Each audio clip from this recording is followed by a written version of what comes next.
ಸಿದ್ದಾಪುರದ ಹೊಸೂರಿನ ಈಶ್ವರಿ ವಿಶ್ವವಿದ್ಯಾನಿಲಯದಲ್ಲಿ ಯುಗಾದಿ ಹಬ್ಬದ ಸಂಭ್ರಮ ಮತ್ತು ಮಕ್ಕಳ ಬೇಸಿಗೆ ಶಿಬಿರ ಮುಕ್ತಾಯ ಸಮಾರಂಭ ಕಾರ್ಯಕ್ರಮ ಜರುಗಿತು.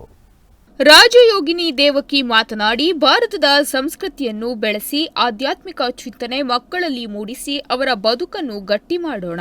ಮೌಲ್ಯ ಶಿಕ್ಷಣ ಅತ್ಯಗತ್ಯ ಹಾಗೂ ಯುಗಾದಿ ಹಬ್ಬದ ಸಂದರ್ಭದಲ್ಲಿ ಸಿಹಿ ಕಹಿಯನ್ನು ಸಮಾನವಾಗಿ ಸ್ವೀಕರಿಸುವ 7 ದಿನದ ಶಿಬಿರದಲ್ಲಿ ಸಂಪನ್ಮೂಲ ವ್ಯಕ್ತಿಯಾಗಿ ಬಂದವರೆಲ್ಲ ಫಲಾಪೇಕ್ಷೆ ಇಲ್ಲದೆ ಈಶ್ವರಿಯ ವಿಶ್ವವಿದ್ಯಾಲಯದ ಮಕ್ಕಳ ಬೇಸಿಗೆ ಶಿಬಿರದಲ್ಲಿ ಪಾಲ್ಗೊಂಡಿರುವುದು ಹೆಮ್ಮೆಯ ಸಂಗತಿ ಎಂದು ಹೇಳಿದರು.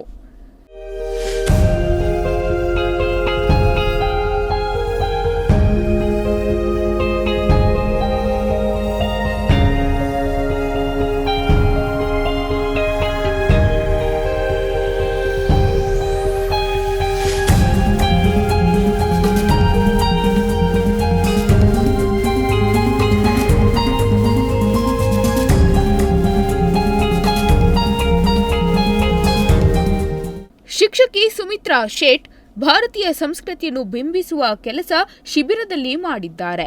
ಮಗು ವಿಶ್ವ ಮಾನವನಾಗಿ ಹುಟ್ಟಬೇಕು. ಮಕ್ಕಳ ಮನಸ್ಸು ಮಣ್ಣಿನ ಮುದ್ದೆ ಇದ್ದ ಹಾಗೆ, ಹೇಗೆ ಬೇಕು ಹಾಗೆ ಈಗಲೇ ತಯಾರಿಸಬೇಕು ಎಂದರು. ಶಿಕ್ಷಕ ಅಶೋಕ್ ನಾಯ್ಕ್, ಸುವರ್ಣ ಹೆಗಡೆ, ಲೀಲಾ ಫರ್ನಾಂಡಿಸ್, ದೇವಕಿ ಶೆಡ್ಗೇರಿ ಮೊದಲಾದವರು ಉಪಸ್ಥಿತರಿದ್ದರು. ದಿವಾಕರ್ ನಾಯ್ಕ್, ನುಡಿಸಿರಿ ನ್ಯೂಸ್, ಸಿದ್ದಾಪುರ.